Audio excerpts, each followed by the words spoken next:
It may seem like you've done enough work already that you should be done, but you are just now, after narrowing your topic, generating questions, taking notes, outlining, putting the notes in an outline form. Now you are ready to begin writing.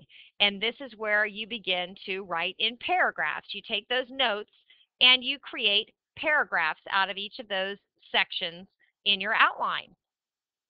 So right here, this just gives you a little bit of an example of one.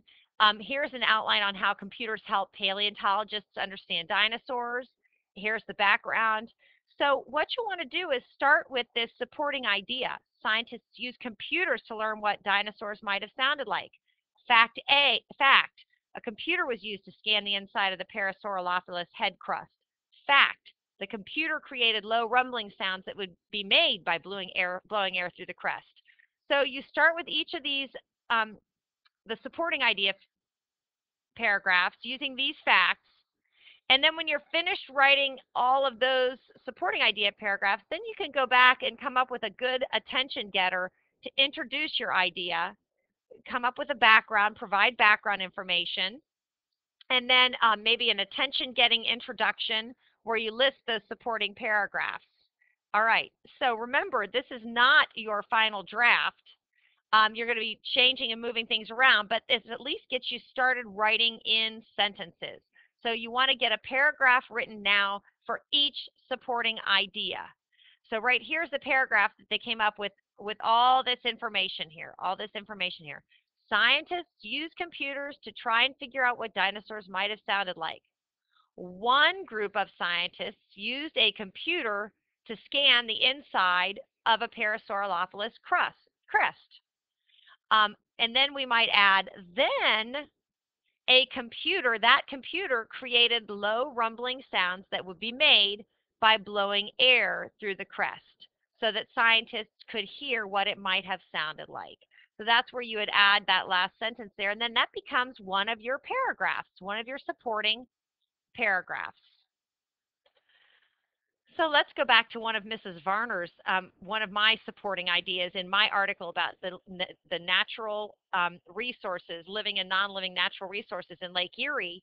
And my supporting idea is that there are many fish to catch in Lake Erie for sport or to sell. And by sport, I mean they have fishing contests to see who can catch the biggest fish. And then commercial fishermen would catch fish to sell them. Other people just catch them to eat them. This is my supporting idea, and I said one of my things that I will do is list some of the fish allowed to be caught by fishermen. I didn't write them right here, but I'll go back to my resource for that. And then this note here that the Ohio Department of Natural Resources limits the number of fish allowed to be caught each day to protect the fish population. So if we take those notes right here and put them together in a paragraph, then I'm going to say, I'm going to say Lake Erie has a variety of great fish to catch for sport, to sell, or to eat. So that's my big idea. And I say, and you can see it in blue. That's my supporting idea. Then in purple is this note here, list fish allowed to be caught by fishermen. I said, a few of those fish are yellow perch, walleye, largemouth, and smallmouth bass. And I left off, I think there was steelhead and salmon. I just listed a few. And then this last note idea was about the Ohio Department of Natural Resources, and I put that in green. And just I really added the Ohio Department of Natural Resources limits the number of fish allowed to be caught each day to protect the fish population. And I added from decreasing to quickly, because obviously if people fished as much as they wanted, a lot of fish, more than their limit, then it would decrease the fish population, and we might not have as many fish. They might be overfished. And I just made a note here that each of my sentences here, if you back up and rewatch this, they're color coded, so you can see how I took the ideas from the outline and created the sentences to become a paragraph. So that's one thing I want to make sure you understand and see. And then you are going to write a paragraph for each supporting idea, including all of those facts, unless there's a fact you decide you don't need. But now that you have written a paragraph for each of those supporting ideas and the facts that you've listed to support them, you are really on your way. You've really got a great beginning now for your actual research writing.